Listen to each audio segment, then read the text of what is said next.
हम सभी मिट्टी के बने हैं और हमें मिट्टी में ही मिलना है आखिरकार, किसी को राख होकर, किसी को खाक होकर। लेकिन किसी की लापरवाहियों की वजह से किसी का राख और खाक हो जाना बहुत सारे लोगों को हमेशा का दुख और दर्द दे जाता है। और उसके बाद जब किसी की लापरवाहियों की वजह से कहीं पर आग लगती है और बहुत सारी जिंदगियां खत्म हो जाती हैं, तो हमारी हिफाजत करने के दावे करने वाले, हमारी सुरक्षा के दावे करने वाले रहनुमा आंसू भी बहाते हैं और बहुत से दावे फिर से करते हैं कि अब ऐसा नहीं होने देंगे। लेकिन कुछ ही दिन के अंदर, एक दो दिन के अंदर वो सब कुछ भूल जाते हैं। फिर कहीं पर कोई हादसा होता है, फिर से नींद से जागना होता है, फिर से वही रटे रटाए जवाब, मुआवजों का ऐलान, और ऐसा सिलसिला चलता रहता है। और इससे समझ में आता है कि एक आम इंसान की जिंदगी की कीमत उन रहनुमाओं के नजदीक जब वो वोट मांगने के लिए आते हैं तो कहते हैं कि सब कुछ आप ही हो, कितनी होती है। लेकिन हमने कोशिश की है कि जो हादसे होते हैं उसके बाद जमीनी हकीकत क्या होती है, कितना सबक हासिल किया जाता है। हरियाणा के अलग अलग जगहों पर हमारे रिपोर्टर्स ने ग्राउंड पर जाकर, जमीन पर जाकर रिपोर्ट तैयार की है, जाना है कि अलग अलग ऑफिस में, कार्यालयों में किस तरह का इंतजाम है फायर सेफ्टी को लेकर।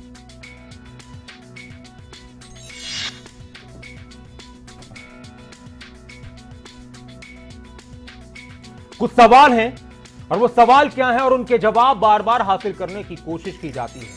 हर रोज आग की घटनाएं होती हैं, लाखों हजारों लोग अब तक आग की घटनाओं की वजह से मर चुके हैं। लेकिन सबक ये है, सवाल यह है कि उससे सबक हासिल क्यों नहीं किया जाता। इमारतों और फैक्ट्रियों में बहुत सारी जगहों पर क्यों नहीं होते इंतजाम, अगर आग लग जाए आग से बचने के। समय समय पर विभाग की तरफ से क्यों नहीं की जाती है इमारतों की जांच। फायर एनओसी न लेने वाले भवन मालिकों पर कब शिकंजा कसेगा। क्या इसके बाद दिल्ली में ऐसी कोई कोशिश शुरू हुई है, दिल्ली के आसपास के राज्यों में ऐसी कोशिश शुरू हुई है, या देश के किसी हिस्से में ऐसी कोशिश मुस्तैदी के साथ शुरू कर दी गई है कि भाई चेक कराइए इंतजाम है या नहीं है। इन फैक्ट्रियों को, कंपनियों को, ऑफिस को आप चला रहे हैं, अगर खुदा ना खास्ता वहां पर कोई हादसा हो जाए तो कैसे बचाएंगे अपने लोगों को, ये कुछ सवाल है। और इसके साथ ही अब एक बड़ी बात यह है कि जब ये बड़ी बड़ी आग लगती हैं तो उसके पीछे की वजह क्या होती है, वो भी कुछ आंकड़े निकल कर सामने आए हैं। तो आग लगने की वजह क्या होती हैं जो बड़ी बड़ी, तो इसमें एक तो ये होता है कि बिल्डिंग्स के अंदर फायर सेफ्टी इक्विपमेंट नहीं होते, जो उपकरण है वो नहीं होते, वायर स्प्रिंकलर्स की कमी होती है, क्षमता के हिसाब से इमरजेंसी एग्जिट वे नहीं होते हैं, गर्मी या शॉर्ट सर्किट एक बड़ी वजह होती है आग लगने की, और बेसमेंट का दुरुपयोग होता है और उसकी वजह से भी कई बार हादसे होते हैं जो फिर किसी पर नहीं समझते। फायर एनओसी न लेना भी एक बड़ा कारण माना जाता है, इससे पता ही नहीं होता कि किस तरह के इंतजाम वहां पर किए गए। अब आपको एक रिपोर्ट दिखाएंगे। दिल्ली में जो हादसा हुआ, दिल्ली में मुंडका में आग लगने से जो हादसा हुआ उससे भुलाना आसान नहीं है। बहुत सारे लोग शायद भूल जाएंगे, रिश्तेदार, लेकिन जो परिवार के लोग हैं, किसी ने अपना बेटा, किसी ने अपना भाई, किसी ने अपनी बहन, किसी ने अपनी माँ, उसको खोया है, वो नहीं भूल पाएंगे। खासतौर से इस अग्निकांड के पीड़ितों को हमेशा का जख्म मिल चुका है। लेकिन एक जिम्मेदार चैनल होने के नाते हमने भी ग्राउंड पर उतरकर ये जानना चाहा कि आखिर ऐसे हादसों से हम या प्रशासन कितना सबक लेता है। हमारे अलग अलग रिपोर्टर्स की अलग अलग जगहों से हमारे सहयोगियों की ये रिपोर्ट्स देखिए।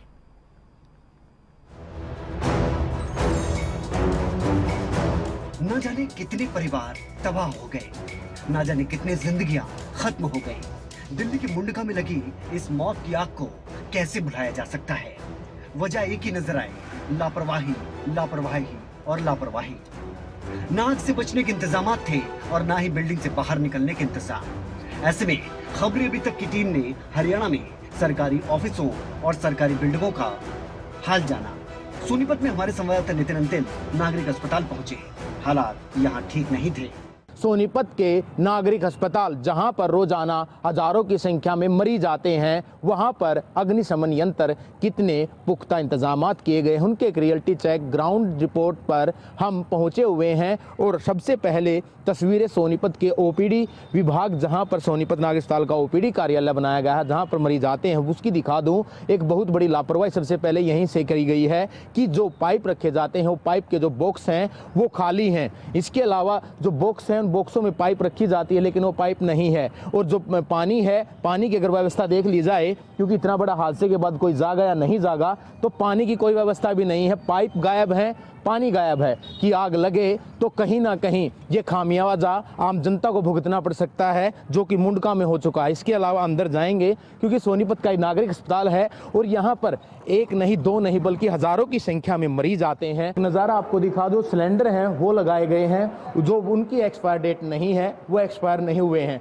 जो सिलेंडर हैं सिर्फ उनके भरोसे ही कहीं ना कहीं हम कह सकते हैं कि नागरिक अस्पताल है। दूसरी तरफ पैनल बनाया गया है कि जो अलार्म है वो अलार्म बजेगा, जब आग लगती है तो अलार्म बजता है, तो उसके आप देख सकते हैं यहाँ पर एक बहुत बड़ी लापरवाही लिखा हो गया है ब्रेक ग्लास, लेकिन गिलास ही गायब है। अलार्म की कोई व्यवस्था नहीं, अलार्म नहीं बजता है। ये सेंसर्स हैं जो काम करते हैं, लेकिन इनकी भी अंदर से जो वायर है वो हटा दी गई है कि कहीं ना कहीं जो लाखों की लागत से बनाया गया था जो वायरिंग है वो हटाई गई है कि कहीं जब आग लगेगी तो ये जरूर है कि पता किसी को नहीं चलेगा, सिर्फ आग लगेगी जो धुआं निकलेगा तो फायर सिस्टम जो सिलेंडर है उनके भरोसे इसी नागरिक अस्पताल चल रहा है। पानी, क्योंकि पानी के बगैर आग को बुझाना बहुत ज़्यादा मुश्किल है। यहाँ पर भी हालात वही हैं, कांच टूटे हुए हैं। पानी की जो पाइपलाइन है उसकी जगह कपड़ा रखा गया है, शायद स्वास्थ्य विभाग अब कपड़े से आग बुझाएगा और यही कारण है। दूसरी तरफ ये जो नज़ारा है यह पानी ज़रूर होना चाहिए, पाइप होने चाहिए, लेकिन ये देखिए पानी गायब है। वहीं चरखी दादरी के लघु सचिवालय का हाल भी हम आपको दिखा देते हैं। हमारे सहयोगी प्रदीप साहू ने यहाँ का जायजा लिया तो हालात ठीक ठाक ही थे। चरखी दादरी का लघु सचिवालय, जहां पर जिले भर के सभी प्रशासनिक अधिकारी बैठते हैं, अगर वो बिल्डिंग आग के मामले में सेफ नहीं हो तो और क्या इससे बड़ी खामियां हो सकती हैं। फिलहाल हम चरखी दादरी के लघु सचिवालय के सभागार कक्ष के पास में खड़े हैं, जहां पर साथ ही डीसी कार्यालय है और वहीं साथ ही मीटिंग हॉल है। और यहाँ पर जो लगे बिजली के जो सेफ्टी उपकरण जिनकी वैलिडिटी है वो एक्सपायर हो चुकी है, जब इसके साथ ना तो कोई नलकी है ना ही कोई अन्य उपकरण है। आप इसमें भी देख सकते हैं कि इसमें ना तो रिफिल करने की कोई डेट है और ना ही एक्सपायरी की कोई डेट है। लघु सचिवालय का जो ये मीटिंग हॉल है, यहाँ पर कई मंत्री आते हैं, कष्ट निवारण समिति की मीटिंग होती है और यहाँ पर जिला स्तर के अधिकारियों की भी मीटिंग होती है। बावजूद इसके लघु सचिवालय ही नहीं बल्कि चरखी दादरी कई ऐसे सरकारी कार्यालय हैं जहाँ पर जो फायर सेफ्टी उपकरण है उनकी या तो वैलिडिटी जा चुकी है या फिर वो कई जगह हैं भी नहीं। अब देखना ये होगा कि सरकार व प्रशासन इस मामले में कब तक पूरा कर पाती है। आगे बढ़ते हुए हमारी टीम ने कैथल का रुख किया तो यहाँ भी सरकारी ऑफिसों में हाल चरखी दादरी से जुदा नहीं था। हमारे सहयोगी वीरेंद्र पुरी ने यहाँ के हालात जाने।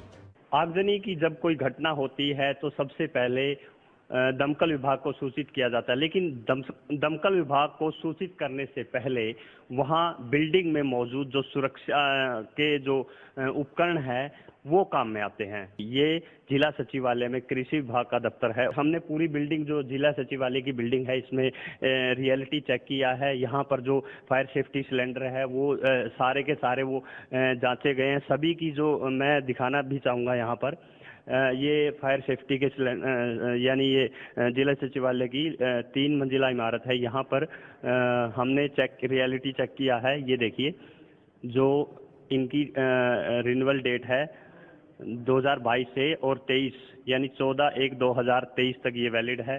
सुरक्षा का अगर उपकरणों की बात करूं तो यहाँ पर 42 लाख रुपए की लागत से आप देख सकते हैं ये फायर सेफ्टी सिस्टम लगा है। एनओसी जरूर आ गई है लेकिन जो उपकरण है वो टूटे पड़े हैं, लेकिन अधिकारियों के द्वारा ये विश्वास दिलाया गया है कि जो फायर सेफ्टी के जो उपकरण टूटे हो उनको जल्द दुरुस्त किया जाएगा। आगे बढ़ते हुए हमारी टीम सीएम सिटी करनाल पहुंची। यहाँ पर इंतजामात ज्यादातर ऑफिसों में बेहतर मिले। खबरें अभी तक की जो टीम है वो करनाल के जिला सचिवालय में पहुंची है। यहां पर सरल केंद्र भी है, साथ ही साथ यहां पर करनाल के उपायुक्त का दफ्तर भी है, यहां पर करनाल के एसपी का भी दफ्तर है और रोजाना यहां पर हजारों लोग पहुंचते हैं अपना काम करवाने के लिए। ये फर्स्ट फ्लोर है और यहां पर हम देखेंगे शुरुआत में ही जो 2 अग्निशामक यंत्र हैं वो यहां पर हैं पड़े और अगर एक बार एक्सपायरी डेट की बात कर ली जाए तो आप देख सकते हैं 27 जुलाई 2022 को ये एक्सपायर हो रहे हैं, लेकिन यानी कि अभी 3 से 4 महीने पड़े हैं इनके एक्सपायर होने के लिए। 2 सिलेंडर यहां पर लगे हुए हैं, इसके अलावा एक अग्निशामक यंत्र यहां पर लगा हुआ है, एक आगे की तरफ लगा हुआ है। अगर इस तरफ हम जाएं तो यहां पर करनाल के एसडीएम का दफ्तर है और यहां पर भी एक सिलेंडर लगा हुआ है। यहां पर आप देख सकते हैं एक और जो अग्निशामक यंत्र है वो लगा हुआ है और इसकी अगर एक्सपायरी डेट की बात की जाए 27/7/22 है, यानी कि जो सभी सिलेंडर हैं वो रिफिल किए गए हैं 2021 जुलाई के अंदर और ये 2022 के अंदर खत्म हो रहे हैं। इस करनाल के जिला सचिवालय की हम आपको तस्वीर दिखा रहे थे जहां पर अग्निशामक यंत्र लगे हुए हैं, फायर सेफ्टी सिस्टम लगा हुआ है। आग के तांडव की खबरें हर रोज सामने आती हैं। कई परिवार तबाह हो जाते हैं तो खून पसीने से कमाई गई मेहनत आग में सुहा हो जाती है। आशियाने जल जाते हैं, जिंदगियां खत्म हो जाती हैं, लेकिन सबक फिर भी नहीं लेते। बेहतर है इन घटनाओं को लेकर हम खुद भी और प्रशासन भी सजग हो जाए, क्योंकि दुर्घटनाएं और हादसे की घड़ी कभी बता कर नहीं आती। न्यूज़ डेस्क, खबरें अभी तक।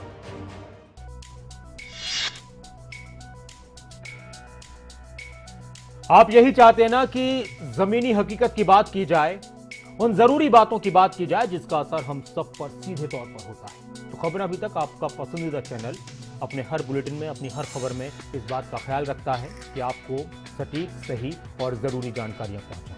आग लगने की घटनाओं की अगर बात की जाए, कुछ और जानकारियां, आग लगने की घटनाएं लगातार घट रही हैं या बढ़ रही हैं, इस पर चर्चा होती रहती है, लेकिन हाँ, लगातार बढ़ रही है और उसके बाद भी कोई सबक नहीं लिया जाता। हालांकि इंतजामात पहले से ज़्यादा होने लगे हैं और टेक्नोलॉजी का इस्तेमाल भी होने लगा है, लेकिन कुछ जगह ऐसी भी हैं जहां सिर्फ और सिर्फ दिखावे के लिए चीज़ें लगाई जाती हैं और उसके बाद जब ज़रूरत पड़ती है तो वो काम में नहीं आती। और हमारे रिपोर्टर कह रहे थे कि जब आग लगती है तो फिर सिर्फ धुआं नज़र आता है।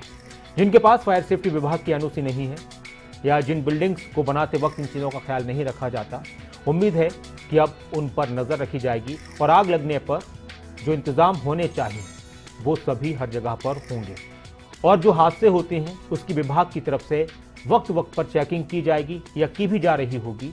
जहां पर हादसे हुए हैं यहाँ पर हादसे होने की हो सकता है कि कुछ आशंकाएं होती हैं। इसके अलावा अगर बात की जाए तो हमारी लापरवाहियां हादसे लाती हैं और हमारी मुस्तैदी हादसों को कम कर सकती है। हादसा कभी भी हो सकता है, लेकिन हाँ, कोई भी हादसा हमें एक सबक जरूर दे जाता है और उस सबक और उससे हम कितना सबक हासिल करते हैं ये हम सबके ऊपर डिपेंड करता है। तो समझदार इंसान उसी को कहा जाता है, समझदार अधिकारी या समझदार नेता उसी को कहा जाता है जो पूर्व में हुई गलतियों से सबक हासिल कर ले और आने वाले वक्त में जो दूसरे लोग हैं इस तरह के किसी हादसे से, किसी परेशानी से रूबरू हों, उनसे उसको बचा लिया जाए। बाकी बहुत सारी चीज़ें हमारे हाथ में, बहुत सी ईश्वर के हाथ में है, तो जो हमारे हाथ में है हम उन पर तो कंट्रोल कर सकते हैं।